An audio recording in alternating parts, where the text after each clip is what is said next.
Hello, kia ora. Time for your Bachelorette New Zealand recap. I'm Mama C. Well, at this time of recording, we're on a level 3, and by Wednesday, we will be at level 4. So please remember, once we hit level 4, as of Wednesday, we can't go out except for grocery shopping or pharmacy or urgent needed jobs, that sort of thing. So let's all do our part so we can get through this quicker. So, on with the recap.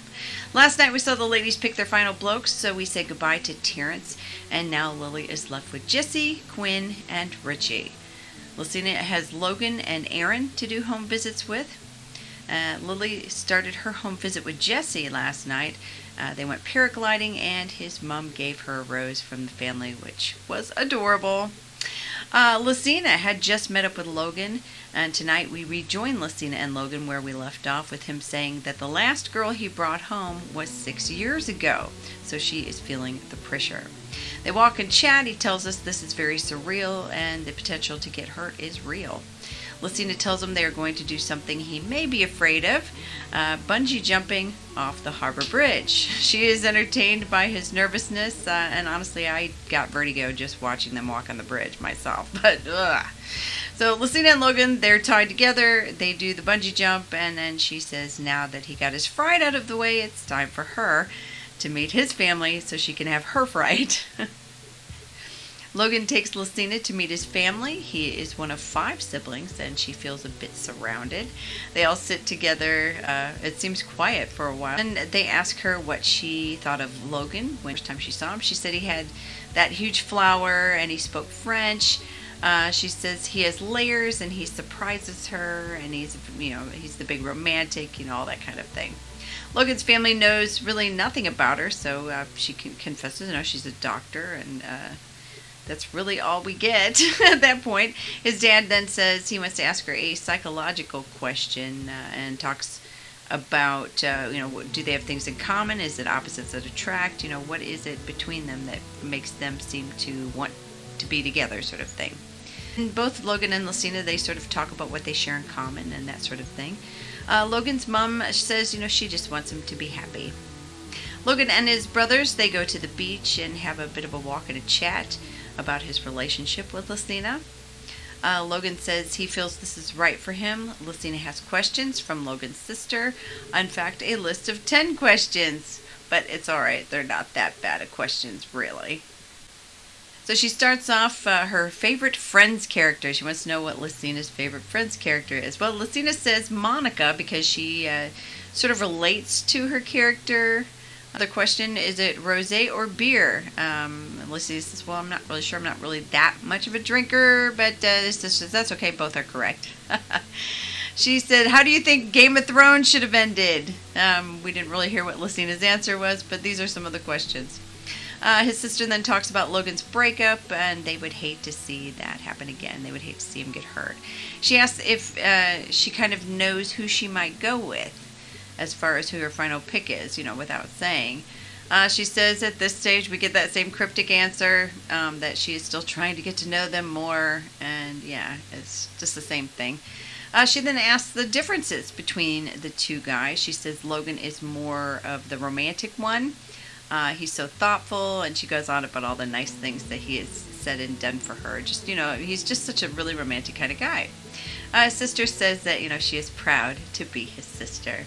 Logan then comes back. He offers her a rose, and they have a pash. We see, what a great guy Logan is. Yeah.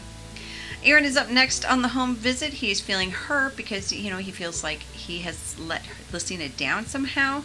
Lucina says she is nervous because of their last conversation, which, I'm sorry, but it was just weird. They chat. He brings up the last chat that they had. He says he was hurt by that conversation, because, she doubted his feelings for him.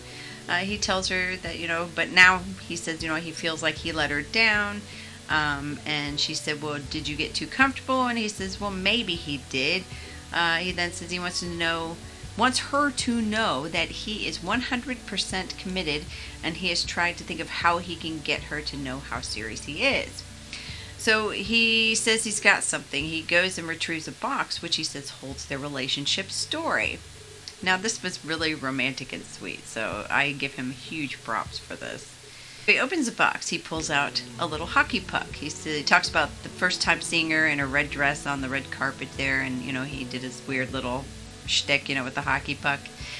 So that was to remind him of that, and he talks about his feelings when he saw her. It was just, it was really nice. Then he pulls out a little wet floor sign, which is to signify their first date, where he spilled like the champagne all over the place. And then there was the chessboard, and she goes, "Oh, that's from their first kiss." There was some spray paint and stencils to sort of signify the date where they were outside, where there's the graffiti. First talked about where he was falling for, that sort of. Last of all, he pulls out a blank canvas, and he says that is to paint their future. And it was really sweet. She's almost moved to tears, and she is speechless. It was really thoughtful and just totally sweet. Then he dives right in for the kiss. So, not wasting any time. So Aaron says he can see himself with her for the rest of his life. She is going to meet his family then tomorrow. Well, the next day, then, Lucina gets to meet his family in Taronga. His parents talk about her emotional journey. She says Aaron is very open, and she sort of asks about, is he that way? And his dad says, what you see is what you get. And his dad says he thinks he's got his father's anger. Now, everybody's like, oh no, what's he going to say? His mother then says, he's very sensitive, that if he's pushed into a corner, he will stand up and, fight for what he feels is right. I don't know, this all seems a bit weird to tell her at a first meeting, but, hey. Of course, we see in the side of Lucina questioning all this because, she always does. Aaron is not good at hiding his emotions, and, he tells us that, and it's pretty obvious because you can see his emotions all play out on his face. Lily goes to Wanaka to meet Ritchie's family. Ritchie is pumped to see Lily. He has a few weak gifts for her. He's worried about what he said to the guys about Lucina, but, it had nothing to do with Lily, but, he was thrown under the bus, etc., etc. Lily and Ritchie greet and discuss the whole genuine thing, and she says that Lucina probably needs his apology. He agrees, and, he wants to do that. They pass in the middle of a river. Lily is then blindfolded, and Ritchie has organized them to go skydiving. Lily is wrapped because this is her first time. And it was pretty awesome to watch, and a little heart racing there. They're riding a post-high jump. Ritchie wants to talk about what their future might be like, so that's what he is keen to chat about with her. Lily is then going to meet Ritchie's brothers. He is excited. She asks them their favorite quality about Ritchie. One bro says his creativity and his sense of adventure, and that sort of pushes him, his brother, then to sort of go all the way or go the extra mile, because Ritchie is so infectious and supportive and that sort of thing. The other brother says his fun is infectious. They bring up the age difference. Lily says she is at a certain level of maturity, but it seems to be a non-issue for either of them. Lily and Ritchie seem very comfortable together. The bros, they seem pleased. His parents sent a little video to greet Lily as they couldn't be there, and they share a story about Ritchie. It was really cute, and it was a great story. It was really cute. I think she was quite pleased with that whole day. It was pretty cool. Lily, she heads off to meet Quinn in Hawke's Bay. Lily says she and Quinn have always been attracted to each other, but she wants to know more, because at the surface, they always got along, they've always been attracted and so forth, but she wants to keep delving into what it makes Quinn. He says he is thinking about her all the time, and he can't sleep, and she likes to hear that. He takes her off to do some racing. He shows her his girl, which is a race car. And then he gives her a little driving demonstration, and then he says, all right, let's get you buckled in, and I'll show you what to do, and then you can go have a spin. So she drives around a bit. She finally gets the hang of the manual transmission. Then she takes off for some fun. Quinn was quite rapt about the whole thing. He thought she did really well, and he says she showed a lot of qualities that he loves.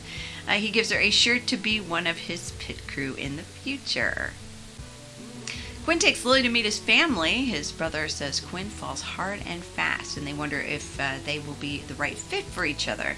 His parents say he seems very relaxed and happy. They say it's good to see him open up. They can see how happy he is. They ask what she likes, the sort of qualities about Quinn. She says, he's got great qualities. It was pretty obvious from the get-go. He's consistent, he's accomplished. Yeah. They ask about logistics, if they were to be together. He says he would be ready to relocate. And aside of Lily says she would feel guilty for making him relocate because, he's got his whole life there. But, he's willing to do so. Lily says all the guys are so different, but they're all good guys. She needs to now prioritize what is best for her. Tomorrow night, the Bachelors plead their final cases. Sounds like Jesse's going to dig up some more dirt on Ritchie, or at least try to rehash the old. Ritchie will have to defend himself again, and Lily apparently is going to break down into tears. So join us again tomorrow for the next Bachelorette New Zealand recap. I'm Mama C. Have a great day wherever you are.